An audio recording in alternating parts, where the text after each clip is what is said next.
Okay, so for any of my longtime viewers, you might remember I did a big old villain ranking, and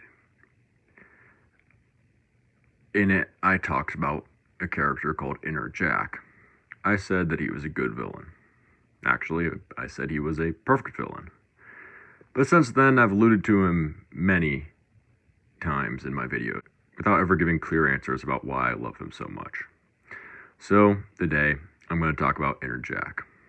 Welcome, it's me, the unqualified reviewer, delivering you with some unsubstantiated and definitely unasked for claims. So remember to like and sub, or I will leave a lawn flamingo in your yard. Okay, first, I would like to give a massive endorsement to Samurai Jack, especially Samurai Jack Season 5. This video will probably be a little bit shorter. I like to say that even though I've not actually recorded yet, so fun. This video will probably be shorter purely because Inner Jack appears for a grand total of around 8 minutes of TV. But by Jove, those are 8 quality minutes of TV. Why I turned into a sailor from the 1860s for that sentence is beyond me. Inner Jack is the perfect villain for Season 5 of Samurai Jack. He represents the way a show can grow up with an audience. Let's talk about Inner Jack and the great message of Samurai Jack Season 5. To start, you do need to know a little bit about the background of Samurai Jack as a whole. After a run of 4 seasons, the beloved show animated by a man whose name I will die if I try to pronounce was canceled. I'm kidding, it's Grady Tartakovsky, I think. And I apologize for even trying that. Anyway, Samurai Jack's episodic style and unique grittiness, along with engaging characters, caused many to feel disappointed, as the show just stopped without ever actually being concluded. For over a decade, the show remained unfinished until a final season was announced, 14 years after its cancellation. But instead of trying to gain a new audience, the show banked on its original, now grown-up viewers. So the final season was TV 14, and now we finally get to Inner Jack. First off, let's talk design, because if I don't talk about design, I will actually die. It's a medical condition called designitis. I love this design. Inner Jack's design is brilliant because of how uncanny it feels. It starts off as human before transitioning to a gangly, sharp-toothed doppelganger, before becoming a crimson, almost demonic-looking figure. To understand Inner Jack's brilliance, I'm going to talk about every interaction with him before bringing it all together. That might sound like a lot to talk about, but again, he only appears 3 times, so, not as impressive. The first encounter occurs in the rain as Jack hides from the daughters of Aku. The tension in this scene is masterfully crafted. The drone of the rain on metal, Jack's shaky breathing, all of it is just great and creates so much tension. Then we get our first confrontation with Inner Jack. Inner Jack questions how they will get out of the situation before he turns the line of questioning to the bigger issue of why are they even trying to get out of the situation. Inner Jack's clean look and loud defiance perfectly contrast with Jack's disheveled appearance and soft, almost defeated demeanor. You can see the frustration in Inner Jack as he suggests that Jack has no other option besides taking the honorable way out. The emotion that Inner Jack expresses is wonderfully done. The shading of Inner Jack's face and the look of solemn disdain for what he has become. It's all brilliant. Then we reach our second interaction.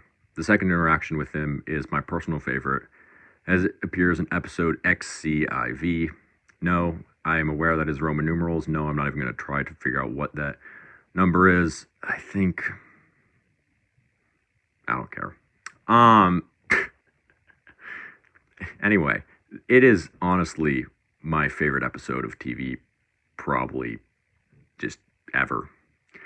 This is the episode where Inner Jack starts becoming more monstrous. He confronts Jack about being rendered so helpless from being stabbed. Inner Jack suggests that this has nothing to do with the wound that Jack has received, and instead has everything to do with the fact that this is the first time Jack has killed. It's brilliant for a few reasons, one of which is that it's slightly meta, as it makes fun of the fact that because of the fact that it was TV Y7 up until its final season, they were never actually allowed to kill living things, so the only things that were killed were robots. So Inner Jack points that out, and points out how Jack is feeling conflicted now that he's killed something of real flesh and blood. But you can see the bloodlust in Inner Jack's eyes as he revels in all the deaths and all the battles that Jack has been in. He taunts Jack, suggesting that death is actually what Jack is seeking. Death at the hands of the daughters of Aku. Everything in this scene is perfect, from the eerie music to the way Inner Jack moves, to the terrifying, uncanny valley of the strangely distorted figure of Inner Jack. Everything sets up the finale of the episode so well. I will probably one day make a video on how absolutely ridiculously good the writing in this one particular episode of Samurai Jack is, because it is so much better than 90% of the slop that comes out nowadays. The final interaction with Inner Jack is when Jack, in search of his sword, is denied the location of the blade. At this point, we finally get to see Inner Jack for what he truly is, a gross facsimile of Jack. Inner Jack is enraged as he views the sword as what is rightfully theirs. When Jack confronts him, Inner Jack knocks Jack across the room, stating that he is the only reason that they are even alive, and that Jack is holding him back. Gotta get back to the past. That was so dumb. In this moment, Jack destroys Inner Jack, as he finally rejects his inner monster. So, why do I love Inner Jack so much? Maybe it has something to do with my own mental health struggles, as I feel like Inner Jack is a beautiful depiction of both depression and how someone's ingrained beliefs can, even if they might have started out as good, as Inner Jack does seek honor, can eventually become perverted and corrupted by your own inner darkness. But I also just feel like every line that comes out of Inner Jack's mouth is infinitely quotable. Every line is true in a warped way, just like how Inner Jack is a warped version of Jack. He actually brings up many good points, and you can see the frustration that Inner Jack is a representative of, and you feel that struggle. The inner struggle, the hopelessness, the frustration, all of it feels so well done.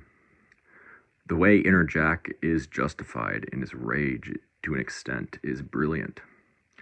However, the thing about Inner Jack that really makes him special is that he makes Jack into a character. Prior to the final season, Jack is never really seen to have much of an internal struggle, but Inner Jack provides him with this necessary depth. Every emotion that Inner Jack represents humanizes Jack. Maybe I'm just a sucker for an internal struggle, but Inner Jack just scratches an itch for me. Inner Jack isn't even truly a character, but he makes his mark on the landscape of animated villains as one of the very best. A twisted man's inner demons that seek to lead him down a darker path. I'll probably make down a video of the pure brilliance of episode XCIV sometime in the future, as it is stellar. Inner Jack stands as a monument to making a great conflicted character, and I think is also just one of the coolest designed villains. Thank you guys so much for listening. Please do remember to like and sub. I've been loved talking to you guys recently. Thank you.